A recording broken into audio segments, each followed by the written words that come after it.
ഇങ്ങനെ ചെയ്തിട്ടുള്ള ആൾക്കാരുടെ ഒക്കെ വിധി ഇത് തന്നെയാണ്. ആനകളെ അമിതമായി ഉപദ്രവിച്ചും അമിതമായി പീഡിപ്പിച്ചും അമിതമായി ഇത് ചെയ്തിട്ട് അതില് പിന്നെ ഒരു ഇത് ചെയ്യുന്ന ആൾക്കാരാരും എൻ്റെ അറിവിൽ മര്യാദയ്ക്ക് പായക്കിടന്ന് മരിച്ചിട്ടില്ല. അവരൊക്കെ ഇതുപോലെ തന്നെ ക്യാൻസർ ആയിട്ടും അതായിട്ട് ഇതായിട്ടും മറ്റേതായിട്ടും അങ്ങനെ ഓരോ അസുഖങ്ങൾ വന്നിട്ട് നരകിച്ചിട്ട് തന്നെ മരിച്ചിട്ടുള്ളൂ. ഇനി വരുന്ന നമ്മുടെ ഇപ്പം എൻ്റെ ബാച്ച് ഇപ്പം ഞങ്ങൾ കഴിഞ്ഞ് ഇനി വന്ന പുതിയ പിള്ളേരുകളാണ്. നിങ്ങളെങ്കിലും തെറ്റ് കാണിച്ചാൽ നിങ്ങൾ അടി കൊടുത്തോ, അതിന് ഒരു തെറ്റുമില്ല.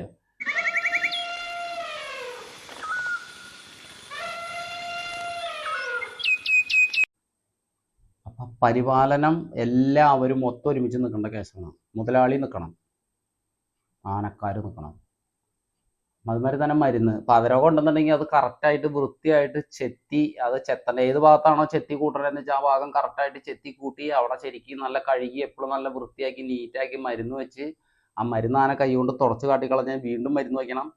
ഇതിൻ്റെ പുറകെ നിൽക്കണം. ഇപ്പം ഞാൻ കയറിയിട്ടുള്ള ഒട്ടുമിക്ക ആനകൾക്കും അത്യാവശ്യം നല്ല രീതിക്ക് മുറിവും കാര്യങ്ങളൊക്കെ ഉണ്ടായിരുന്ന ആനകളാണ് എനിക്ക് കിട്ടിയിട്ടുള്ളത്. പക്ഷെ ഞാനത് എല്ലാം മുറിവുകളൊക്കെ ഉണക്കി, എനിക്കിഷ്ടമില്ല അങ്ങനെ പൂരപ്പറമ്പിൽ കുറേ മുറിവും അല്ലെങ്കിൽ മറ്റേ ഇറിറ്റേഷനായിട്ട് അവർക്ക് നമ്മളോട് ദേഷ്യം തോന്നരുത്. പാദരോഗം എന്ന് പറഞ്ഞു കഴിഞ്ഞാൽ നിങ്ങൾ ചെരുപ്പടി വരെ പൊളിഞ്ഞു പോയ സമയമുണ്ട്. ചെരുപ്പടി കാല് ചവിട്ടി നിൽക്കണ അതിൻ്റെ അടി വരെ ഫുള്ളായിട്ട് പൊളിഞ്ഞു പോയിട്ട് അത് മൊത്തം മരുന്ന് വെച്ച് റീക്രിയേറ്റ് ചെയ്തെടുത്തിട്ടുണ്ട് ഞാൻ. അപ്പം അത് എനിക്ക് പാദരോഗം എന്ന് പറഞ്ഞ കേട്ടാൽ അത്ര വലിയ വിഷയമൊന്നുമില്ല. കാരണം എന്താണെന്ന് വെച്ച് കഴിഞ്ഞാൽ ഞാൻ കഷ്ടപ്പെടാൻ തയ്യാറാണ്. മരുന്നുകൾ കറക്റ്റായിട്ട് വെച്ച് കൊടുക്കണം. പിന്നെ വൈറസ് ബാധ എന്ന് പറഞ്ഞ സംഭവം ആനയ്ക്ക് വെള്ളത്തിൽ നിന്ന് വരാം, മറ്റേ പൂപ്പലുള്ള സാധനങ്ങളിൽ നിന്ന് വരാം, ഇങ്ങനെയുള്ള കാര്യങ്ങൾ വന്നു. അല്ലെങ്കിൽ മണ്ണ് വാരിത്തുന്ന വരാം, പറമ്പുകളിൽ കൊണ്ട് കെട്ടി മണ്ണ് വാരിത്തുന്നു, തണ്ണിമത്തൻ, അതുപോലെ തന്നെ ആനയ്ക്ക് ദഹിക്കാൻ പറ്റാത്ത സാധനങ്ങൾ. പിന്നെ ആന മുഷിപ്പായിട്ട് അല്ലെങ്കിൽ ഇപ്പോൾ കാഞ്ഞൂതി നിൽക്കുക, അതായത് വായിന്ന് വെള്ളം വലിച്ചു ഊതിയിട്ട് ഇങ്ങനെ മേത്തേക്ക് ഊതി നിൽക്കുന്ന സമയമാണെങ്കിൽ അതിനെ കൊണ്ടുവന്നിട്ട് ആഹാരം കൊടുക്കാൻ പറ്റില്ല. കാരണം എന്താണെന്ന് വെച്ച് കഴിഞ്ഞാൽ വായിന്ന് വയർപ്പ് ഊതി ശരീരം ചൂടായിട്ട് ഹീറ്റായിട്ട് നിൽക്കുന്ന സമയത്ത് അതിനെ എവിടെയെങ്കിലും തണുപ്പത്ത് നിർത്തി, തണലത്ത് നിർത്തി, അരമണിക്കൂർ 3/4 മണിക്കൂർ തണലത്ത് നിർത്തി അപ്പോൾ പട്ടിട്ട് കൊടുക്കില്ല. അപ്പോൾ ആ സമയത്ത് ആൾക്കാർ വന്നിട്ട് ചോദിക്കും, എന്താ എനിക്ക് പട്ടിട്ട് കൊടുക്കാത്തത്, എന്താ എനിക്ക് തിന്നാൻ കൊടുക്കാത്തത് നിങ്ങളെന്ന് ചോദിക്കും. അപ്പോൾ അതാണ് ഈ കാഞ്ഞു ഊതി വന്ന് നിൽക്കണ ആന വയർപ്പ് ഊതി ഇങ്ങനെ നിൽക്കണ ആനയ്ക്ക് ഒരിക്കലും ആഹാരം കൊടുക്കാൻ പറ്റില്ല. അത് നിന്ന് തണുത്ത് കുറച്ചു നേരം കഴിഞ്ഞ് കഴിയുമ്പോൾ അത് തണുക്കും. അത് തണുത്ത് കഴിയുമ്പോൾ അതിന് കൊണ്ടുവന്ന് വയറ് നിറച്ച് വെള്ളവും കൊടുത്ത് അതിൻ്റെ ശരീരമൊക്കെ ശരിക്കും വെള്ളം ഒഴിച്ച് തണുപ്പിച്ച് കഴിഞ്ഞ് അവിടെ വന്ന് നിന്നതിന് ശേഷം ഇതിന് ആഹാരം കൊടുക്കാൻ പറ്റും. ആ സമയത്ത് ആനയ്ക്ക് എന്താ കൊടുത്താൽ ആനയ്ക്ക് എന്താ ആന തിന്നില്ലേ അങ്ങനെ പറഞ്ഞ് നിൽക്കുന്ന ആൾക്കാരുകളുണ്ട്. ഈ കഴിഞ്ഞ ദിവസം കുന്നംകുളത്ത് ഭയങ്കര ഒരു ബുദ്ധിമുട്ടായി പോയ ഒരു സംഭവമായിരുന്നു അത്. അങ്ങനെ ആന പെരുന്നാൾ എഴുന്നള്ളിച്ച് പോവാണ്. അപ്പം അതിൻ്റെ കൂടെ നിന്നൊരു പയ്യൻ ആന ഇങ്ങനെ ഒരു കോമക്കായ ഏതാണ്ട് ഇങ്ങനെ റോട്ടിലേക്ക് നിൽക്കുന്നു, അതൊന്ന് പിടിച്ച് വലിച്ചു. അപ്പോൾ അതിങ്ങനെ മറിഞ്ഞു വീണു. ആ കമ്മിറ്റിക്കാരെ ആൾക്കാർ പറഞ്ഞു, തന്നൊരു പണി ചെയ്തോ, വെട്ടിയാണെങ്കിൽ ആനയ്ക്കിട്ട് കൊടുത്തോ, കുഴപ്പമില്ല എന്ന് പറഞ്ഞു. ഈ ഒരു പയ്യൻ, കൊച്ചു പയ്യൻ, എത്ര 10, 16, 17 വയസ്സുള്ളൂ. ആനയുടെ കൂടെ നിൽക്കുന്ന പയ്യൻ. ആനയുടെ പേരോ മറ്റുള്ള കാര്യങ്ങളോ ഒന്നും ഞാൻ വിശദീകരിക്കില്ല. അതിപ്പോൾ കേസായിട്ടുണ്ട്, ഞാൻ അതൊക്കെ കേസിൻ്റെ വഴിക്ക് നടക്കട്ടെ, ഞാൻ പറയുവാണ്. ആ ഓമകായ അപ്പം അവർ പറഞ്ഞു തന്നാൽ അത് ആനയ്ക്ക് വെട്ടിയിട്ട് കൊടുത്തോ എന്ന് പറഞ്ഞു. അപ്പം ആ പയ്യൻ എന്ത് ചെയ്തു, അത് അവിടെ ചെന്ന് വെട്ടിയിട്ട് കൊടുത്തു. അത് വെട്ടി ഇങ്ങോട്ട് മാറിയുടെ കൂട്ടത്തിൽ ആ വീട്ടിൽ നിന്ന് ഒരു 5-6 ആൾക്കാരെ ഇറങ്ങിയിട്ട് വന്നു. ആ ചെക്കനെ പട്ടീനെ തല്ലണ പോലെ അവിടെ ഇട്ട് തവിട് ഇഴക്കി കളഞ്ഞു. വെട്ടത്തീരെ മാടിനെ കടിച്ചിട്ട് ഈ കൈയുടെ ഈ ഒരു ജോയിന്റ് താഴേക്ക് ഇറങ്ങിപ്പോയി. ഭയങ്കര അത്യാവശ്യം കുറച്ച് ആൾക്കാർ മാത്രമേ ഈ കാര്യം അറിഞ്ഞുള്ളൂ. അത് കഴിഞ്ഞിട്ട് അതിൻ്റെ പിറ്റേ ദിവസം ഒരു കാര്യം ഉണ്ടായി. ആനപ്പുറത്ത് കയറ്റാനായിട്ട് ഒരു 10 വയസ്സായ ഒരു കൊച്ചിനെ രാത്രി 2 മണിയാകുമ്പോൾ ആനപ്പുറത്ത് കയറ്റണമെന്ന് അവർക്ക് ഭയങ്കര വാശി. അപ്പോൾ ആനക്കാരൻ പറഞ്ഞു, കൊച്ചു പിള്ളേർ, അതായത് ഫോറസ്റ്റിൻ്റെ ഉത്തരവുണ്ട്. ഫോറസ്റ്റിൻ്റെ ഉത്തരവെന്ന് പറഞ്ഞു കഴിഞ്ഞാൽ ചെറിയ കുട്ടികളെ 10, 17 വയസ്സിന് താഴേക്കുള്ള ഒരാളെ പോലും ആനപ്പുറത്ത് കയറ്റുകയോ കാര്യങ്ങളോ ചെയ്യാൻ പറ്റില്ല. അങ്ങനെ കയറ്റരുതെന്ന് പറയുന്നതിൻ്റെ കാരണം എന്താണെന്ന് വെച്ച് കഴിഞ്ഞാൽ ആനപ്പുറത്ത് ആന എപ്പോൾ വേണമെങ്കിലും നമ്മളിൽ നിന്ന് തിരിഞ്ഞു പോവാം. കുഞ്ഞു മക്കളെ, കൊച്ചു പിള്ളേരെ, 2-3 വയസ്സായ കൊച്ചിനെ ആനപ്പുറത്തേക്ക് കയറ്റി, അതിനെ കയറ്റിയിരിക്കുന്ന സമയത്ത് ഈ ആന തിരിഞ്ഞ എല്ലാവരെയും അങ്ങ് ഓടിച്ചു. ഈ കൊച്ചിനെ നമ്മൾ എങ്ങനെ താഴെ ഇറക്കും? ആ കൊച്ചു താഴെ വീണാൽ ആ കൊച്ചിനെ ആന എന്തെങ്കിലും ചെയ്യില്ലേ? അതുപോലും നമ്മൾ നമ്മുടെ മക്കൾക്ക് നമ്മൾ ഇത്തിരിയെങ്കിലും വില കൊടുക്കുക. എന്നിട്ട് അത് പറ്റില്ല എന്ന് പറഞ്ഞപ്പോൾ ആനക്കാരനെ മകിട്ട് കയറാൻ പോയി. മറ്റേ പയ്യന്റെ പോലെ തല്ലുകൊണ്ട് കിടന്നില്ല. ഇങ്ങോട്ട് 2 കിട്ടിയപ്പോൾ 4 അങ്ങോട്ട് തിരിച്ചു കൊടുത്തു. അപ്പോൾ അത് ഭയങ്കര വാർത്തയായി. ആനപ്പാപ്പാമാര് ആനപ്പുറത്ത് കയറ്റാത്തതിന് അവിടെ ആൾക്കാരെ ഉപദ്രവിച്ചു എന്ന് പറഞ്ഞിട്ട് ഭയങ്കര സോഷ്യൽ മീഡിയയിൽ ഭയങ്കര ഇതായിരുന്നു. 24 ന്യൂസിൽ വരെ വന്നു ആ കാര്യം. അതിന്റെ തലേദിവസം ഒരു ചെക്കൻ അവിടെ ഒരു പട്ടീനെ തല്ലണ പോലെ വലിയ ആരും ചോദിക്കേണ്ടായില്ല. കുട്ടികളെ ആനപ്പുറത്ത് കയറ്റില്ല എന്ന് പറയണതിന്റെ കാരണം അതാണ്.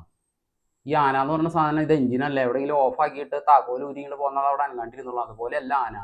ആനകളെ പെട്ടെന്ന് ഒരു കൊച്ചിനെ കയറ്റി ഇരുത്തി ആന പെട്ടെന്ന് തിരിഞ്ഞ് പ്രകോപിതനായി എല്ലാവരും തിരിഞ്ഞു ഓടിച്ചു, എന്തെങ്കിലും ചെയ്തു. ഈ കൊച്ചങ്ങളെ നമുക്ക് താഴെ ഇറക്കാൻ പറ്റില്ല. കൊച്ചങ്ങൾ മുകളിൽ നിന്ന് വീഴും, അപകടം പറ്റും. ആന കയറി ചവിട്ടാം, ആന കുത്താം. അങ്ങനെയുള്ള വലിയ ആൾക്കാരാണെങ്കിൽ ആന കുടഞ്ഞാലും മുകളിൽ ഇരിക്കാൻ പറ്റും, കുഞ്ഞു പിള്ളേർ ഇരിക്കാൻ പറ്റുമോ? അപ്പോൾ അതുകൊണ്ടൊക്കെയാണ് പറയണത് പിള്ളേരെ ആനപ്പുറത്ത് കയറ്റല്ലേ.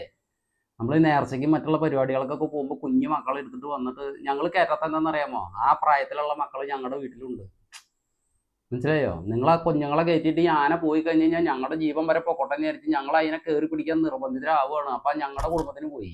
എന്നെ പോലെയുള്ള ആനക്കാരെ അവിടെ ബലിയാടാവുകയാണ്. അപ്പം ഈ നിങ്ങൾ ദയവ് ചെയ്ത് നിങ്ങളുടെ പരിപാടിക്ക് വരുന്ന ആനക്കാരുടെ മകിട്ടേക്ക് കയറാതിരിക്കുക. അസുഖങ്ങൾ വന്നാൽ നമ്മൾ നല്ല രീതിക്ക് ഒറ്റകളെ ഇനിയെങ്കിലുള്ള കാലം നമ്മളെല്ലാവരും ഒത്തൊരുമിച്ച് നിൽക്കണം. അതിപ്പോൾ ആനപ്രേമികളായിക്കോട്ടെ, മുതലാളിമാരായിക്കോട്ടെ, പിന്നെ ഫാൻസുകളുള്ള ആൾക്കാരായിക്കോട്ടെ, അല്ലെങ്കിൽ ഫാൻസ് ഇല്ലാത്ത ആനക്കാരായിക്കോട്ടെ, ആരും ആയിക്കോട്ടെ, നമ്മളെല്ലാവരും ഒത്തൊരുമിച്ച് നിന്നാൽ ഇനിയുള്ള ഗജസമ്പത്തിനെങ്കിലും നിലനിന്ന് പോകും. ഇന്നത്തെ കാലം അനുസരിച്ചിട്ട് നമുക്ക് ഒന്നും ചെയ്യാൻ യാതൊരു നിർവാഹമില്ലാത്തൊരു കാലത്തിലേക്കാണ് പോയിക്കൊണ്ടിരിക്കുന്നത്. ഇനിയെങ്കിലും കുറച്ചും കൂടിയും ആൾക്കാർ ഉത്തരവാദിത്തത്തോടു കൂടിയിട്ട് കാര്യങ്ങൾ ചെയ്താൽ നന്നായിരിക്കും. ഈ ജനങ്ങളുടെ സ്നേഹം ആനയ്ക്ക് തിന്നാൻ കൊടുത്തിട്ടല്ല കാണിക്കുന്നത്. നിങ്ങൾക്ക് ആനയെ കാണണോ? നിങ്ങൾ അതിന് പ്രത്യേകിച്ച് വന്നിട്ട് ഇപ്പോൾ പഴം മേടിച്ചു കൊടുത്താലോ അല്ലെങ്കിൽ ലഡു മേടിച്ചു കൊടുത്താലോ ഒന്നും ആ ആനയ്ക്ക് നിങ്ങളെ യാതൊരു ഒരു ബന്ധം ഉണ്ടാവില്ല. പിന്നെ എന്തിനാണ് വരുന്നത്? ഫോട്ടോയ്ക്ക് വേണ്ടിയിട്ട് മാത്രമാണ്. പിന്നെ കുറച്ച് ആൾക്കാരുണ്ട് കേട്ടോ, അവർക്കൊരു സ്നേഹമാണ്. അവർ വന്നിട്ട് എന്തെങ്കിലും ഒന്ന് കഴിക്കാൻ വാങ്ങി കൊടുക്കട്ടെ എന്ന് ചോദിക്കും. പക്ഷേ ചില ആന നല്ല രീതിക്ക് നിൽക്കുകയാണെങ്കിൽ ഭക്ഷണം കൊടുക്കുന്നുണ്ട്, യാതൊരു ബുദ്ധിമുട്ടുമില്ല. പക്ഷെ ആന ഞാൻ ഈ പറഞ്ഞ പോലെ ചിലപ്പോൾ കാഞ്ഞൂതി വന്ന് നിൽക്കുമായിരിക്കും, ചിലപ്പോൾ ആനയ്ക്ക് നോവടിച്ച് നിൽക്കുമായിരിക്കും. ചിലപ്പോൾ അത് ജനങ്ങൾക്ക് ആനയെ കണ്ടാൽ മനസ്സിലാവില്ല, ആനക്കാരന് മാത്രമേ മനസ്സിലാവുള്ളൂ. പിന്നെ ഈ പഴമായാലും തണ്ണിമത്തനായാലും മറ്റുള്ള വെള്ളരിക്ക, കുമ്പളങ്ങ അങ്ങനെയുള്ള ഈ സാധനങ്ങൾ ഇതൊക്കെ ആന സ്ഥിരമായിട്ട് കഴിക്കാത്ത ഭക്ഷണങ്ങൾ ആനയ്ക്ക് കൂടുതൽ കൊടുത്താൽ ആനയ്ക്ക് അത് അസുഖത്തെ ബാധിക്കും, അസുഖമായിട്ട് അത് മാറും. നമ്മൾ നല്ല രീതിക്ക് ചെയ്ത ചിലപ്പോൾ പാലക്കാട് ചെന്ന് കഴിഞ്ഞ് കഴിഞ്ഞാൽ പറയും മറ്റേ പറ വെച്ചിട്ട് നെല്ല് വാരാൻ പറയും. ഈ നെല്ല് വാരി ആന വായിലേക്ക് വെച്ച് കഴിഞ്ഞാൽ ആനയ്ക്ക് അപ്പം അസ്വസ്ഥത. അതുകൊണ്ടാണ് പറയിൽ നെല്ല് തൊടിക്കാത്തത്. പക്ഷെ പാലക്കാട് ഭാഗത്തേക്ക് പോയി കഴിഞ്ഞാൽ പറ വെച്ചിട്ട് ആന അതിൽ പോയി അവിടെ ചെന്ന് അതിൽ തൊട്ടാൽ മാത്രമേ അവർക്ക് ആ പറ നിറയ്ക്കാൻ പറ്റുള്ളൂ. അങ്ങനെ വാശി പിടിച്ച് നിൽക്കുന്ന ആൾക്കാരുണ്ട്. അതെന്തുകൊണ്ടാണ്? ഈ സാധനം ചെയ്യുമ്പോൾ ആനയ്ക്ക് അതിൻ്റെതായ ബുദ്ധിമുട്ടുകൾ ഉള്ളതുകൊണ്ടാണ്. പിന്നെ വേറൊരു കാര്യം കൂടി ഞാൻ പറഞ്ഞുതരാം. ഇന്നിപ്പോൾ ഒരു സ്ഥലത്ത് പരിപാടിക്ക് പോകാമെന്ന് വിചാരിക്കുക. ഇതൊക്കെ ഇപ്പോഴത്തെ ഇതാണ്, ആരും പറയാത്ത കാര്യങ്ങളാണ് ഞാൻ പറയണത്. പരിപാടിക്ക് പോവാണ്, അവിടെ ചെന്നു 3 ആനയെ കൊണ്ടുപോയി. അവിടെ 9 മണിക്ക് പരിപാടി ഉള്ളൂ എന്ന് വിചാരിക്കുക. നമ്മളോട് പറയും 6 മണിക്ക് എത്താൻ പറയും. നമ്മൾ ഈ വെളുപ്പാങ്കാലത്ത് 6 മണിക്ക് അവിടെ എത്തണമല്ലോ എന്ന് വിചാരിച്ചിട്ട് നമ്മൾ വെളുപ്പിന് രാത്രി പിന്നെ 10 മണിക്കൊക്കെ ആനേനെ പിടിച്ചിരുത്തി നേരം വെളുക്കോളം കഴുകി വൃത്തിയാക്കി ആനയ്ക്ക് അതൊക്കെ കൊടുത്ത് പൂരപ്പറമ്പിൽ 6 മണിക്ക് പരിപാടി തുടങ്ങുമെന്ന് വിചാരിച്ച് വണ്ടിയും മാഞ്ഞു ഓടിഞ്ഞ് പാഞ്ഞ് അവിടെ ഓടി എത്തി കഴിയുമ്പോൾ അവിടെ 9 മണിക്കായിരിക്കും പരിപാടി. ഇതിൻ്റെ ഇടയിൽ അവിടുത്തെ കമ്മിറ്റിക്കാർ ഒരു 25 പ്രാവശ്യം നമ്മൾ വിളിക്കും, എവിടെ എത്തി, എവിടെ എത്തി, ഇപ്പം തുടങ്ങും, എവിടെ എത്തി, എവിടെ എത്തി. അവിടെ ചെന്ന് പിന്നെ 2-3 മണിക്കൂർ നിൽക്കുകയാണ്. ഇപ്പം പിന്നെ പറയാം. രണ്ടാമത്തെ കാര്യം, ഒരു സ്വീകരണം എന്ന് പറഞ്ഞിട്ട് പുതിയൊരു പരിപാടി ഇറങ്ങിയിട്ടുണ്ട്. ആനയ്ക്ക് സ്വീകരണം കൊടുത്ത് കൊട്ടും മേളമൊക്കെ ആയിട്ട് ഇങ്ങനെ കൊണ്ടുപോകുന്ന ഒരു പരിപാടി കൊടുത്തിട്ടുണ്ട്. ഒരു പരിപാടിക്ക് ചെന്നു, രാവിലെ 7 മണിക്ക് ആന അവിടെ എത്തി. 7 മണി തൊട്ടിട്ട് ഒരു 10 മണി വരെ സ്വീകരണം. ആ 10 മണി കഴിഞ്ഞ് കഴിയുമ്പോൾ ഈ സ്വീകരിക്കുന്ന സമയത്ത് ഈ ആനകൾക്ക് തിന്നാൻ കൊടുക്കാനുള്ള ഓപ്ഷൻ ഇല്ല. പിന്നെ എന്തെങ്കിലും വെട്ടിപ്പറക്കി കൊടുത്താൽ കിട്ടി. അത് കഴിഞ്ഞിട്ട് പിന്നെ ഉച്ചയ്ക്ക് ഒരു 3 മണി തൊട്ടിട്ട് 6 മണി വരെ പിന്നെ ഒരു പരിപാടി. 6 മണി കഴിഞ്ഞ് ആ പരിപാടി അല്ലെങ്കിൽ 7 മണിക്ക് കഴിഞ്ഞിട്ട് പിന്നെ വീണ്ടും 12 മണിക്ക് തുടങ്ങി പിറ്റേ ദിവസം വെളുപ്പിന് 6 മണി വരെ പരിപാടിയാണ്. അതേസമയം പിന്നെ ഈ സ്വീകരണത്തിന്റെ പരിപാടി ഇപ്പോൾ ഈ 2-3 കൊല്ലമായിട്ട് വന്നതാ. എൻ്റെ ആനയ്ക്കൊന്നും സ്വീകരണം ഇല്ല കേട്ടോ, കാരണം നമ്മുടെ ചെറിയ ആനയല്ലേ, നമുക്ക് സ്വീകരണം ഒന്നും ഇല്ല. വലിയ ആനകളുടെ കാര്യമാണ് പറയുന്നത്. സത്യം പറഞ്ഞു കഴിഞ്ഞാൽ വലിയ ആനകളൊന്നും ഇന്നത്തെ കാലത്ത് നമുക്ക് ഭയങ്കര ടാസ്ക്കാണ്. ഇപ്പം ഞാൻ എന്നെ ഏതെങ്കിലും ഒരു വലിയ ആനയ്ക്ക് ഇവിടെ 10 അടി പൊക്കമുള്ള ഒരു ആന അല്ലെങ്കിൽ വലിയൊരു ആനയ്ക്ക് വിളിച്ച് ചേട്ടാ എനിക്ക് ഇങ്ങനെ ഒരു വേക്കൻസി എന്ന് പറഞ്ഞത് കാണാൻ ഞാൻ പോവില്ല, എനിക്ക് വേണ്ട. ഞാൻ ഈ ചെറുകിട ആനകൾ ആർക്കും വേണ്ടാത്ത ഏതെങ്കിലുമൊക്കെ ആനകളെ കിട്ടും, ഞാൻ അതിനെ കൊണ്ട് പൊട്ടാണെങ്കിലും മുറിവാണെങ്കിലും വയ്യാത്താണെങ്കിലും ഞാൻ അതിനെ കൊണ്ട് അരി മേടിച്ചു കൊടുക്കും. വലിയ ആനകൾക്ക് പോകാൻ പറ്റില്ല. കാരണം എന്താണെന്ന് വെച്ച് കഴിഞ്ഞ് കഴിഞ്ഞാൽ പിന്നെ നമ്മൾ അവരെ പിന്നെ നമ്മൾ ഇപ്പോഴത്തെ ആനപ്രേമികൾ എന്ന് പറഞ്ഞിട്ട് കുറച്ച് ആൾക്കാരുകളെ ഞാൻ പറയുള്ളൂ, അല്ലാതെ എല്ലാവരും ഒന്നും പറയാൻ പറ്റില്ല. നല്ല രീതിക്ക് വന്നിട്ട് ഇങ്ങനെ കൈ കെട്ടിത്തന്ന ആനനെ ആവോളം ആസ്വദിച്ച് അത് തിന്നണത് കണ്ടും അതിന് വെള്ളം കുടിക്കുന്നത് കണ്ടും ആർക്കും ഒരു ശല്യമില്ലായിട്ട് മാറിപ്പോയി. ഒരു ഫോട്ടോ പോലും എടുക്കാത്ത ആനപ്രേമികൾ 20-25 വർഷമായിട്ട് എനിക്കറിയുന്ന ആൾക്കാരുണ്ട്. ഒരു ആനയുടെ എടുത്തിട്ട് ഒരു ഫോട്ടോ പോലും എടുത്തിട്ടുണ്ടാവില്ല. ഞാൻ വരെ നിർബന്ധിച്ച് വന്നിട്ട് ചേട്ടാ ഇതിൻ്റെ അടുത്തൊന്ന് ഒരു ഫോട്ടോ എടുത്തിട്ട് പോയാൽ മതി എന്ന് പറഞ്ഞാൽ പിടിച്ചു വലിച്ചു കൊണ്ടുവന്ന് ഫോട്ടോ എടുപ്പിച്ച ആനപ്രേമികൾ വരെയുണ്ട്. അവരെന്താണെന്നറിയാമോ? അവർ വന്നിട്ട് ചോദിക്കും, ഭക്ഷണം കഴിച്ചോ നിങ്ങൾ, അല്ലെങ്കിൽ നിങ്ങൾക്ക് എന്തെങ്കിലും വേണോ, അല്ലെങ്കിൽ ഒരു സെവനപ്പോ, അല്ലെങ്കിൽ ഒരു 2 പാക്കറ്റ് ബിസ്ക്കറ്റോ, അല്ലെങ്കിൽ എന്തെങ്കിലും സാധനങ്ങൾ മേടിച്ചിട്ട് വന്നിട്ട് പറയും സൗകര്യം പോലെ ആനയ്ക്ക് കൊടുത്തോളൂ കേട്ടോ. അത് മര്യാദ. ഇതങ്ങനെയല്ല.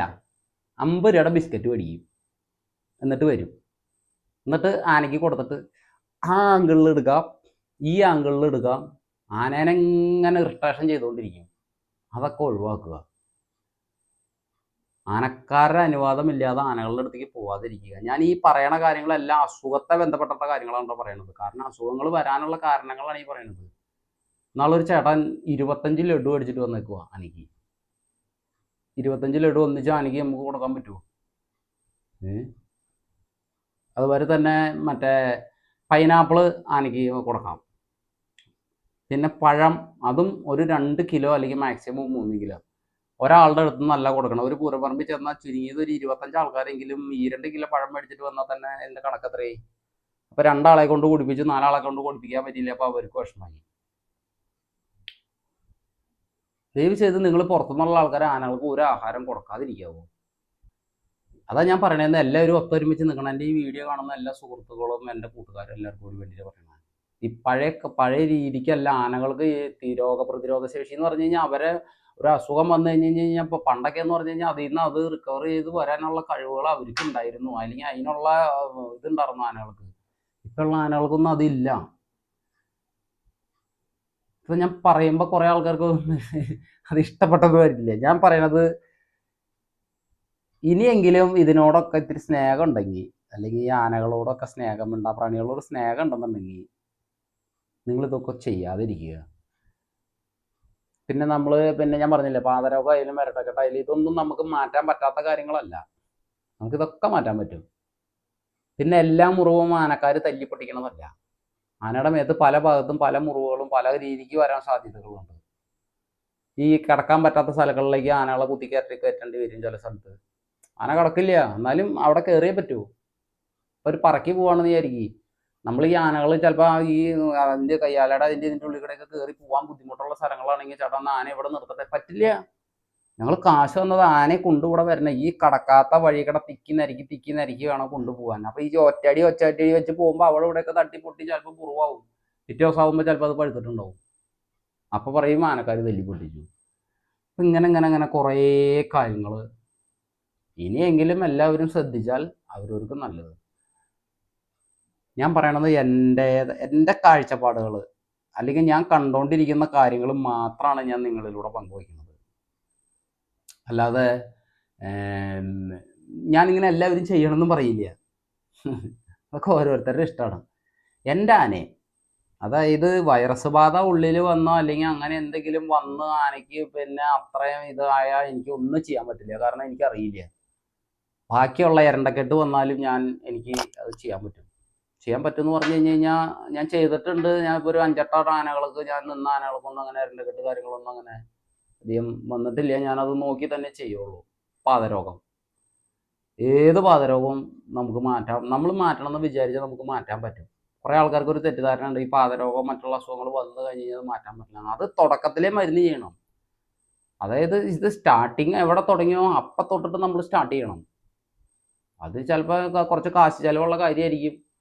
അത് പിന്നെ ഇതിനെക്കുറിച്ച് അറിയണ ആൾക്കാരുകൾ മാത്രം ഇത് ചെയ്യുക, അല്ലെങ്കിൽ മരുന്നുകളെ കുറിച്ച് അറിയുന്ന ആൾക്കാർ മാത്രം ഇത് ചെയ്യുക.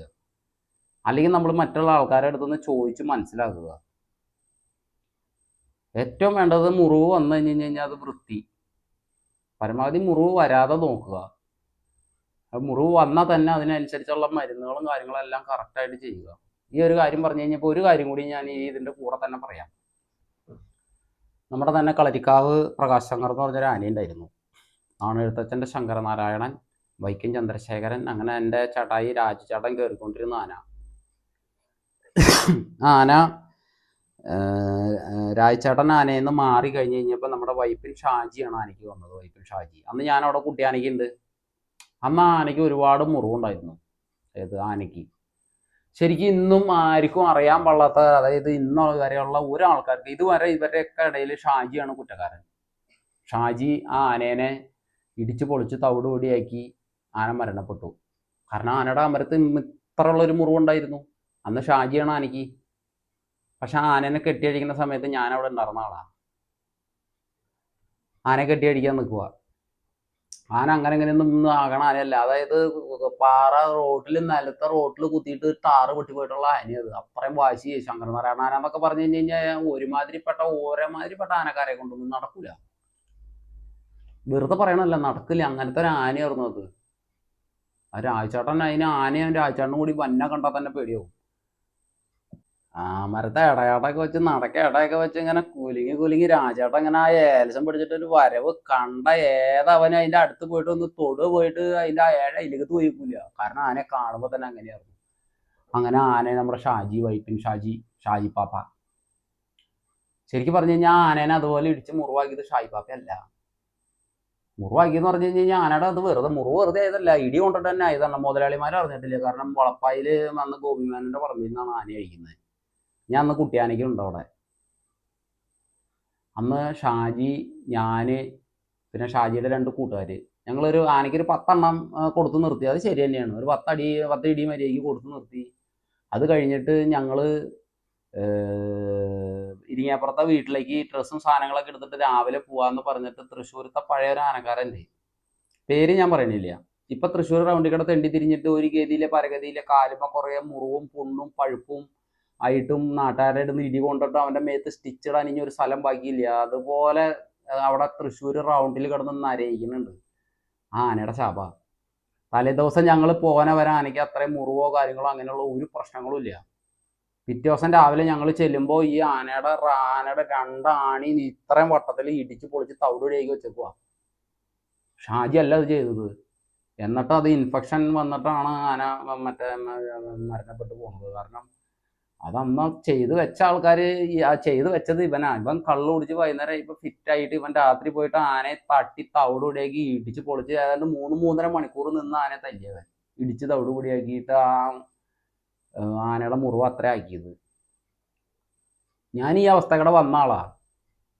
ഞാൻ ഈ ഒരു ആന എൻ്റെ കയ്യിൽ ഇരുന്ന് ചെരിഞ്ഞു പോയതിന് എന്നെ ഈ സോഷ്യൽ മീഡിയ മൊത്തം എടുത്തിട്ട് വാരിയതാ. അതുപോലെ തന്നെ സോഷ്യൽ മീഡിയ ഇല്ലാത്ത കാലം ഒരുപാട് ചീത്തപ്പേര് അന്നും കേട്ടേക്കണു, ഇന്നും കേട്ടോണ്ടിരിക്കുവോ ഷാജി ഈ ആനയുടെ പേരിൽ. ശരിക്കും പറഞ്ഞ ഷാജി ആ കേസിൽ നിരപരാധിയാണ്. പിറ്റേ ദിവസം രാവിലെ ഞങ്ങൾ ആനയുടെ അടുത്ത് വരുമ്പോൾ ഇതുമാതിരി മുറിവായിട്ട് നിൽക്കുക.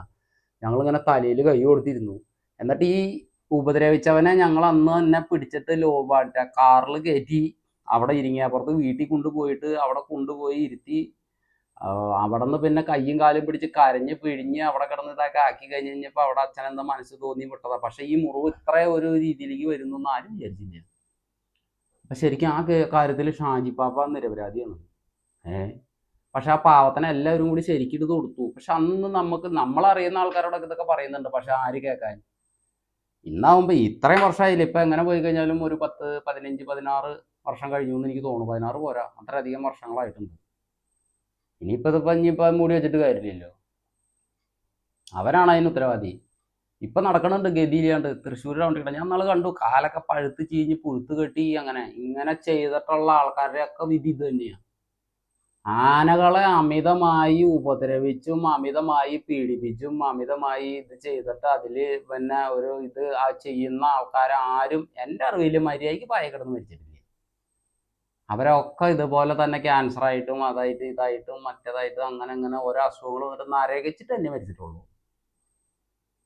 ഇനി വരുന്ന നമ്മുടെ ഇപ്പം എൻ്റെ ബാച്ച് ഇപ്പം ഞങ്ങൾ കഴിഞ്ഞ് ഇനി വന്ന പുതിയ പിള്ളേരുകളാണ്. നിങ്ങളെങ്കിലും തെറ്റ് കാണിച്ചാൽ നിങ്ങൾ അടി കൊടുത്തോ, അതിന് ഒരു തെറ്റുമില്ല. പക്ഷെ അടി കൊടുത്താലും പണ്ടത്തെ ആനക്കാരെങ്ങനെ ചെയ്യാന്ന് അറിയാമോ? ഇന്ന് തട്ടിയിട്ട് കുത്തിയാലും നാളെ നേരം വെളുക്കുമ്പോഴത്തേക്ക് അതിന് വയറ് നിറച്ച് തീറ്റയും വെള്ളം കൊടുത്തിട്ട് അതിന് ഇന്നിപ്പോൾ എന്നെ ആന തട്ടിയിട്ട് കുത്തി, എന്നാലും ഇന്ന് അതിനവിടെ പിടിച്ചു കെട്ടിയിട്ട് അതിന് വയറ് നിറച്ച് വെള്ളം വയറ് നിറച്ച് തീറ്റയും കൊടുക്കും. എന്നിട്ട് നാളെ രാവിലെ ഒന്ന് അഴിച്ചിട്ട് പോകും. കാരണം എന്താണെന്നറിയാമോ? അത് നമ്മുടെ അന്നാണ്, നമ്മുടെ ചോറാണ്. ആ ആ അതിൻ്റെ ആ സാധനം ചുമരുണ്ടെങ്കിലേ ചിത്രം നാളെയും ഇത് ഉണ്ടെങ്കിലേ നമ്മുടെ കുടുംബത്തെ അരി മേടിക്കാൻ പറ്റും. അങ്ങനെ ചിന്തിച്ച് പണിയെടുക്കുക. എനിക്ക് ഫാൻസുകാരില്ല, എനിക്ക് ഫാൻസ് ഗ്രൂപ്പില്ല. എനിക്ക് എല്ലാവരും എൻ്റെ അനിയന്മാരും എൻ്റെ സുഹൃത്തുക്കളും ആൾക്കാരാണ്.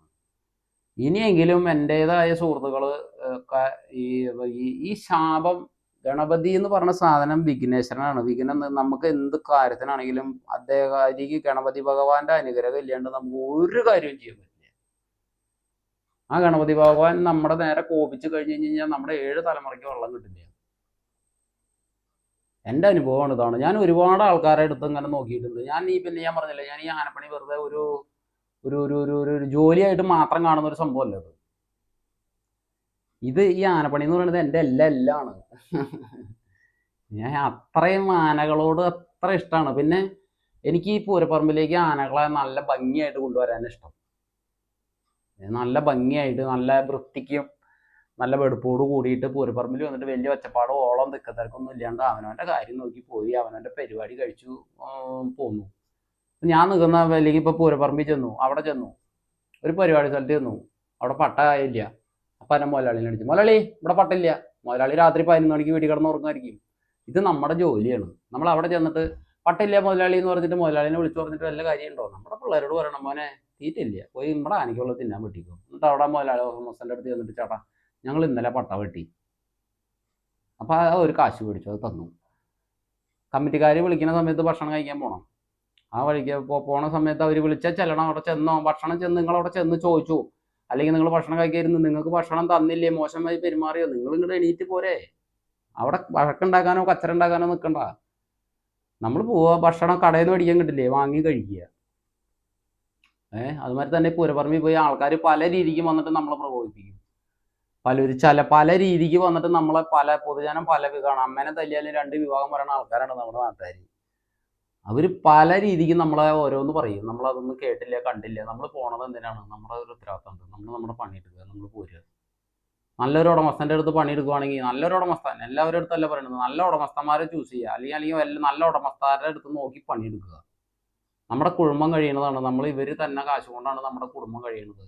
അത് കറക്റ്റായിട്ട് നമുക്ക് തരുന്ന ആൾക്കാരുണ്ട്. ഇപ്പോൾ 2-3 ആൾക്കാരുണ്ട്, ഞാൻ പേരെടുത്ത് പറയണില്ല. 1 മാസം 2 മാസം ആനയ്ക്ക് പിടിച്ച് നിർത്തും. ആനയ്ക്ക് പിടിച്ച് നിർത്തിയിട്ട് 2 മാസം കഴിഞ്ഞ് ശമ്പളം ചോദിച്ചു കഴിഞ്ഞാൽ പിന്നെ ആ പിള്ളേരെ ശമ്പളം ഒരു താങ്ങിയില്ല, നീ പൊക്കോന്ന് പറഞ്ഞിട്ട് മോന്തയ്ക്ക് അടിച്ച് വിടുക, തല്ലി വിടുക. ഈ വക പരിപാടികളൊക്കെ ചെയ്യുന്ന 3-4 ആൾക്കാരുണ്ട് നമ്മുടെ തൃശ്ശൂർ ജില്ലയിൽ തന്നെ. പേരൊക്കെ എടുത്ത് പറയണില്ലേ, വീഡിയോ കാണുമ്പോൾ മനസ്സിലാവുമല്ലോ. മോശമാണ് ഇതൊക്കെ. ഇങ്ങനെയൊക്കെ ചെയ്ത് കഴിഞ്ഞാൽ അവറ്റകൾ 1 മാസം അല്ലെങ്കിൽ 2 മാസം നിങ്ങളുടെ അടുത്ത് നിന്ന് നിങ്ങളുടെ മുതലിന് വേണ്ടിയിട്ട് പട്ട വെട്ടിയിട്ടും പാള വെട്ടിയിട്ടും വെള്ളം കോരിയിട്ടും ആനയെ കഴുകിയിട്ടും കിടന്ന് കഷ്ടപ്പെട്ടിട്ട് അവർ പ്രാവിയിട്ട് പോയിട്ടുണ്ടെങ്കിൽ നിങ്ങളൊന്നും ഗതി പിടിക്കില്ലേ? വീഡിയോ കാണുമല്ലോ. ഈ 2-3 ആൾക്കാർ ആരാന്നുള്ളത് ഇപ്പോൾ അവർക്ക് തന്നെ മനസ്സിലായിട്ടുണ്ടോ? ഞാൻ പറയാനുള്ളത് തുറന്ന് പറയും. കാരണം ഇനിയെങ്കിലും എല്ലാവർക്കും ഒരു എന്തെന്ന് പറയുക, കുറച്ചെങ്കിലും ഒന്ന് ഇതാവട്ടെ. അപ്പം എന്തായാലും നല്ല നല്ല വീഡിയോസുകളായിട്ട് നമുക്ക് ഇനിയും ഇതുപോലെ ഞാൻ പറയാനുള്ള കാര്യങ്ങൾ ഞാൻ ഓപ്പണായിട്ട് പറയുന്നത്. ഞാൻ വെറുതെ പറയുകയല്ല ചെയ്യുന്നത്. ഞാൻ വെറുതെ വന്നിരുന്നിട്ട് ഞാൻ നിങ്ങളുടെ മുമ്പിൽ വന്നിരുന്നിട്ട് അല്ലെങ്കിൽ ഒരു 30 മിനിറ്റ് 20 മിനിറ്റ് വെറുതെ വന്നിരുന്ന് തള്ളിക്കൊണ്ടിരിക്കുമല്ല. ഞാൻ കറക്റ്റായിട്ട് എൻ്റെ പണികളും എൻ്റെ കാര്യങ്ങളും കറക്റ്റായിട്ട് ഞാൻ ചെയ്യുന്നുണ്ട്. എൻ്റെ മുതലാളി ഹാപ്പിയാണ്. അല്ലെങ്കിൽ ഞാൻ ജോലി ചെയ്തിട്ടുള്ള ഉടമസ്ഥന്മാർ അവർക്ക് ഹാപ്പിയാണ്. അവർക്ക് എന്താ വേണ്ടത്? അവരുടെ മുതലിനെ നല്ല രീതിക്ക് പരിപാലിക്കണം. അവർക്കൊരു ടെൻഷൻ ഇല്ലാണ്ടിരിക്കണം. എന്നെ കൊണ്ട് അവർക്ക് യാതൊരു വിധ ടെൻഷൻ ഉണ്ടാവില്ല. പിന്നെ ആനയുടെ കാര്യം നമുക്ക് പറയാൻ പറ്റില്ല. ആന എപ്പോൾ വേണമെങ്കിലും ആനകൾ പ്രശ്നം ഉണ്ടാക്കാം. ഇപ്പം നന്ദപ്പനാണെങ്കിൽ ഇപ്പം എന്നോട് നല്ല സ്നേഹമാണ്, കാര്യങ്ങളാണ്, അതൊക്കെയാണ്. എൻ്റെ കയ്യിൽ നിന്ന് എന്തെങ്കിലുമൊക്കെ ഒന്ന് പറ്റട്ടെ എന്ന് പ്രാർത്ഥിക്കുന്ന ഒരുപാട് ആൾക്കാരുണ്ട്.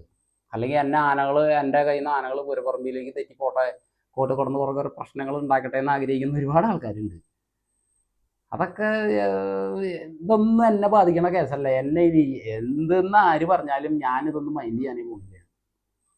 എനിക്കറിയാവുന്ന കാര്യങ്ങൾ ഇനിയും ഞാൻ പറയുന്നുണ്ട്. അതുപോലെ തന്നെ അടുത്ത വീഡിയോ നമ്മുടെ വയലാശ്ശേരി അർജുനൻ്റെ വീഡിയോ ആണ് കേട്ടോ. ഇത്ര സമർത്ഥനായിട്ടൊരാന, അതുപോലും ഇത്രയും ബുദ്ധിമാനായിട്ടുള്ളൊരാന, അവൻ്റെ കൂടെ ഉള്ള എൻ്റെ അനുഭവങ്ങളും കാര്യങ്ങളൊക്കെ ആയിട്ട് അടുത്ത വീഡിയോയിൽ നമുക്ക് കാണാം. അപ്പം ഞാൻ ഈ പറഞ്ഞതിൽ ആർക്കെങ്കിലും വിഷമമൊന്നും വിചാരിക്കേണ്ട ആവശ്യമില്ല.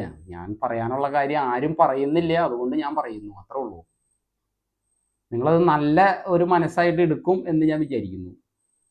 ഞാൻ പറഞ്ഞിട്ടുണ്ട് കേട്ടോ, ഞാൻ ഒരു ആനക്കാരെ പോലും ഞാൻ ഇതിൽ കുറ്റം പറയാറില്ല. ഞാൻ ഒരു ആനക്കാരനെ കുറ്റം പറയുമോ അല്ലെങ്കിൽ ഇവരെ ഒന്നും ഞാൻ പറയാറില്ല. ചില ആൾക്കാർ ചെയ്യുന്ന കാര്യങ്ങൾ മാത്രമേ ഞാൻ പറയുന്നുള്ളൂ. ഞങ്ങൾ കുറേ തൊഴിലാളികൾ ഇതിലുണ്ട്. രണ്ടാൾക്കാർ പോയിട്ട് അവിടെ പോയിട്ട് പ്രശ്നം ഉണ്ടാക്കി കഴിഞ്ഞെന്ന് പറഞ്ഞിട്ട് എല്ലാ ആനക്കാരും അതുപോലെയാണെന്ന് വിചാരിക്കരുത്. നിങ്ങളുടെ അടുത്ത് പെരുമാറുന്ന രീതിയിൽ നിങ്ങൾ തിരിച്ച് പെരുമാറുക, ഞങ്ങളോട് പെരുമാറുന്ന രീതിയിൽ ഞങ്ങൾ തിരിച്ച് പെരുമാറുക. പിന്നെ ഞാൻ ഇപ്പോൾ തന്നെ സോഷ്യൽ മീഡിയയിൽ ഇതിൽ തന്നെ കണ്ടിട്ടില്ലേ, എൻ്റെ അടുത്ത് നല്ല രീതിക്ക് വന്ന് കമൻറ്റ് പറയുന്ന അല്ലെങ്കിൽ നല്ല രീതിക്ക് നിങ്ങളുടെ അഭിപ്രായം പറയുന്ന ആൾക്കാരോടൊക്കെ ഞാൻ വളരെ മാന്യമായിട്ടല്ലേ സംസാരിക്കാറ്. ഞാൻ എന്തെങ്കിലും ഒരു എല്ലാവർക്കും ഞാൻ റിപ്ലൈ കൊടുക്കുന്നുണ്ട്. പിന്നെ ഈ ഫേക്ക് ഐ ഡിയും വെച്ചിട്ട് എന്നെ വന്നിരുന്നിട്ട് ഇങ്ങനെ ആവശ്യമില്ലാത്തത് പറഞ്ഞ് ചൊറിയാൻ വന്നു കഴിഞ്ഞാൽ ഞാൻ തിരിച്ച് നല്ല മതി കൊടുക്കാം. ഉള്ള കാര്യം ഞാൻ പറഞ്ഞേക്കാം. യാതൊരു വക ഇത് ദാക്ഷിണ്യം വയ്ക്കില്ല. ഞാൻ തെറി പറയില്ല, ചീത്ത പറയില്ല, അതൊന്നും പറയില്ല. പക്ഷെ നിങ്ങൾ പറയുന്നതിനുള്ള വ്യക്തമായ മറുപടി ഞാൻ നിങ്ങൾക്ക് തരും. പിന്നെ ഒരു കാര്യം കൂടി ഉണ്ട്, നമ്മുടെ സബ്സ്ക്രൈബറുകൾ കുറച്ച് കൂട്ടുകാരുണ്ട് വിദേശത്തുള്ളതാണ്. ഞാൻ ജസ്റ്റ് ഒരു മിനിറ്റ് ഒന്ന് നോക്കട്ടെ. ദുബായിലാണ്. ദുബായിലെ പോളിമാർക്ക് എന്ന് പറഞ്ഞൊരു കമ്പനി ഉണ്ട്. ആ കമ്പനിയിൽ ജോലി ചെയ്യുന്ന എൻ്റെ കുറേ സുഹൃത്തുക്കളുണ്ട്. ഒരുപാട് വീഡിയോയിൽ പറയുന്നു, ബിനിച്ചേട്ടാ ഞങ്ങളുടെ പേരെന്ന് പറഞ്ഞിട്ട് ഒരു ഹായ് പറയാമോ എന്ന് ചോദിച്ചു. അപ്പം ഒരു 3-4-5 കമൻറ്റ് ഒക്കെ കണ്ടു. കൂട്ടുകാരെ അവരുടെ ഡ്യൂട്ടി സമയം കാര്യങ്ങളൊക്കെ കഴിഞ്ഞ് അവർ ആ കമ്പനിയിൽ തന്നെയുള്ള മലയാളികളായ കുറച്ച് സുഹൃത്തുക്കളുണ്ട്. അപ്പം എല്ലാവരും വീഡിയോസുകൾ കാണാറുണ്ട്, നമ്മുടെ വീഡിയോ ഭയങ്കര താല്പര്യമുണ്ട്, ഭയങ്കര ഇഷ്ടമാണെന്ന് പറയാറുണ്ട്. അപ്പം അവർക്ക് എന്തായാലും എൻ്റെ വക ഒരു ഹായ് കേട്ടോ. ഇത് വായ കൊള്ളാത്ത പേരൊക്കെ ആയതുകൊണ്ട് എഴുതി വെച്ചേക്കുക. അപ്പം എന്തായാലും അടുത്ത വീഡിയോയിൽ കാണാം. നിങ്ങളുടെ അഭിപ്രായങ്ങൾ നിങ്ങൾക്ക് താഴെ രേഖപ്പെടുത്താം. അത് ഞാൻ പറഞ്ഞില്ലേ, എൻ്റെ അറിവുകൾ തെറ്റാണെന്നുണ്ടെങ്കിൽ അല്ലെങ്കിൽ ആര് തിരുത്തിയാലും അല്ലെങ്കിൽ ഞാനത് അംഗീകരിക്കേണ്ട കാര്യങ്ങൾ ഞാനത് അംഗീകരിക്കും. അപ്പം അതുപോലെ തന്നെ ഇനി നന്ദപ്പൻ്റെ വീഡിയോസ് കുറച്ച് കുറവായിരിക്കും. ആനയുടേതായ വീഡിയോസ് കുറച്ച് കുറവാകാൻ സാധ്യതയുണ്ട്. കാരണം ഇപ്പോൾ ആന ഒന്നും എടുക്കാനായിട്ടൊക്കെ വരികയാണ്. അപ്പോൾ ഇങ്ങനെ എല്ലാവരും പറയുന്നുണ്ട്, ഇങ്ങനെ ഒരുപാട് വീഡിയോസ് സോഷ്യൽ മീഡിയയിൽ ഇടേണ്ട ചേട്ടാ, ആനയ്ക്ക് വല്ല കണ്ണ് കിട്ടിയാലോ എന്നൊക്കെ പറഞ്ഞു. അപ്പോൾ എനിക്കും ചെറിയൊരു പേടി. ദൈവമേ, ഇനി എന്തെങ്കിലുമൊക്കെ നമ്മൾ ദൈവത്തിൻ്റെ കയ്യിലല്ലേ ഇരിക്കണേ. നമ്മളൊരു ആപത്തും വരില്ലേ എന്ന് വിചാരിച്ചിട്ടാണ് ഇപ്പോൾ കഷ്ടപ്പെട്ട് ഇപ്പോൾ ഏകദേശം 4 മാസത്തെ ട്രീറ്റ്മെൻറ്റ്, അല്ലെങ്കിൽ 4 മാസമാണ് എനിക്ക്. ഞാൻ പറഞ്ഞിട്ടുണ്ടായിരുന്ന ദിവസം അങ്ങനെയാണ് മുതലാളിയുടെ അടുത്ത്, ചേട്ടാ ഒരു 4 മാസം കൊണ്ട് ഞാൻ ഇതിൻ്റെ കേടും കാര്യങ്ങളൊക്കെ ഏകദേശം ഇതിൻ്റെ പാദരോഗം, മറ്റുള്ള അസുഖങ്ങൾ കാര്യങ്ങൾ, അങ്ങനെയുള്ള ആനയുടെ ശരീരം കാര്യങ്ങൾ, ഇതെല്ലാം 4 മാസം എനിക്ക് സമയം തരണം. അതിനുള്ളിൽ ഞാൻ എന്നെ കൊണ്ട് പറ്റുന്ന രീതിയിൽ ഞാൻ പണിയെടുത്തത് നോക്കിക്കോളാം. ആ ചേട്ടനൊരു വാക്ക് കൊടുത്തിട്ടുണ്ടായിരുന്നു. കറക്റ്റ് 4 മാസമായി. ഇന്ന് എൻ്റെ മരുന്നിൻ്റെ എൻ്റേതായ കോഴ്സ് കാര്യങ്ങളും മരുന്ന് കാര്യങ്ങളെല്ലാം കഴിഞ്ഞു. ദൈവത്തിന് നന്ദി. നല്ല രീതിയിൽ വലിയ കുഴപ്പമില്ലാത്ത രീതിയിൽ ആന ആരോഗ്യം കാര്യങ്ങളൊക്കെ ആയി. പാദരോഗം അസുഖങ്ങൾ മാറി. പിന്നെ എനിക്ക് നിങ്ങളൊക്കെയാണ് കേട്ടോ എനിക്ക് എൻ്റെ കൂടുതൽ കട്ട സപ്പോർട്ടായിട്ട് നിൽക്കണം. പിന്നെ വേറൊരു കാര്യം, ഞാൻ ആരും ഉപദ്രവിക്കാൻ പോലുള്ള, ഞാൻ എല്ലാവർക്കും എന്നെ കൊണ്ട് പറ്റുന്ന സഹായങ്ങൾ മാത്രമല്ലേ ചെയ്യുന്നുള്ളൂ. ആനക്കാർക്കാണെങ്കിലും ഒരാൾ വീണ് പോയെന്ന് പറഞ്ഞു കഴിഞ്ഞാൽ ഓടി ചെല്ലും. ഞാൻ ഒരാനയ്ക്ക് ഒരു വയ്യായിക വന്നെന്ന് പറഞ്ഞാൽ അപ്പം ഞാൻ ഓടി ചെല്ലും. ഒരാന മരണപ്പെട്ടു പോയാൽ ഞാൻ അവിടെ ചെല്ലും. വയ്യാണ്ട് നിന്നാൽ ഞാൻ അവിടെ ചെല്ലും. എന്നെ അറിയിച്ച എന്ത് കാര്യങ്ങൾക്കും ഞാൻ അതിനൊക്കെ ഓടിപ്പോയി ചെയ്യുന്നുണ്ട്. ഞാൻ ആരെയും ഒരു വാക്കുകൊണ്ട് പോലും ദ്രോഹിക്കാൻ പോകുന്നില്ല. പിന്നെ എന്താണ് എനിക്ക് മാത്രം അത്രയധികം ആൾക്കാരുകൾ ഇങ്ങനെ എൻ്റെ പിന്നാലെ വന്നിട്ട് എന്നെ ഇങ്ങനെ ശല്യം ചെയ്തുകൊണ്ടിരിക്കുന്നതെന്ന് എനിക്കറിയില്ല. പക്ഷേ എനിക്ക് ആദ്യമൊക്കെ ഭയങ്കര ഇതായിരുന്നു. ആരും ഇല്ലല്ലോ, ഞാൻ ഒറ്റപ്പെട്ടു പോയില്ല. ദൈവമേ, ഞാൻ ഇത്രയും കാലം ഈ മിണ്ടാപ്രാണികൾക്കൊക്കെ വേണ്ടി പണിയെടുത്തിട്ട് അല്ലെങ്കിൽ ഇവറ്റകളുടെ കൂടെ ഇങ്ങനെ നടന്നിട്ട് ജീവിതത്തിൽ ഒന്നും നേടാൻ പറ്റിയില്ല. ഇങ്ങനെയൊക്കെ ഈ ഒരു അവസ്ഥയിലേക്ക് പോയിട്ട് ഇവരൊക്കെ എന്തിനാ എന്നെ ഇങ്ങനെ കുറ്റം പറയുന്നത്? ഞാൻ അതിന് മാത്രം ഒന്നും ആരോടും ചെയ്തില്ലല്ലോ. പക്ഷെ ഇപ്പം ഈ ചാനൽ തുടങ്ങിയതിന് ശേഷം എനിക്ക് മനസ്സിലായി, എന്നെ സ്നേഹിക്കുന്ന നിങ്ങളെ പോലെയുള്ള ഇത്ര ആൾക്കാരുണ്ട്. പിന്നെ 2-3 ആൾക്കാർ വെറുതെ എന്തെങ്കിലും കിഴി എന്ന് പറഞ്ഞു കഴിഞ്ഞാൽ പോയി പണിയാക്കാൻ പറയും ഞാൻ. അപ്പം ഇനിയും നല്ല നല്ല വീഡിയോസ് ആയിട്ട് അടുത്തത് നമ്മുടെ നിലമ്പൂർ ആന, വൈലാശ്ശേരി ആനകളെന്ന് പറഞ്ഞു കഴിഞ്ഞാൽ നമുക്ക് അടുത്ത വീഡിയോയിൽ നമുക്ക് പറയാം. അപ്പം എന്തായാലും എല്ലാ കൂട്ടുകാർക്കും വീഡിയോ കണ്ടുകൊണ്ടിരിക്കുന്ന കാണാത്തവരൊന്ന് സബ്സ്ക്രൈബ് ചെയ്ത് സഹായിക്കണം. കണ്ടുകൊണ്ടിരിക്കുന്ന ആൾക്കാർക്ക് അപ്പം നോട്ടിഫിക്കേഷൻ വരും. നിങ്ങൾ വീഡിയോ ഫുള്ളായിട്ട് കാണാൻ ശ്രമിക്കണം കേട്ടോ. അതായത് നമ്മൾ ഈ ഒരു വീഡിയോ കാണുമ്പോൾ വെറുതെ വന്നിട്ടൊന്ന് നോക്കി പോവല്ല. നിങ്ങൾ കുറച്ച് നേരമൊക്കെ ഒന്ന് കണ്ടിരിക്കുവാണെങ്കിൽ അതൊരു നമ്മൾ ഈ വീഡിയോ ചെയ്യുമ്പോൾ നമുക്കും കൂടി അതൊരു ഉപകാരത്തിൽപ്പെടും. ഇഷ്ടപ്പെടുവാണെങ്കിൽ കേട്ടോ. ഇഷ്ടപ്പെട്ടില്ലെങ്കിൽ പിന്നെ ഒന്നും നോക്കണ്ട, തട്ടിക്കളഞ്ഞാളാ കേട്ടോ. അപ്പം എന്തായാലും എല്ലാവർക്കും ടാറ്റ.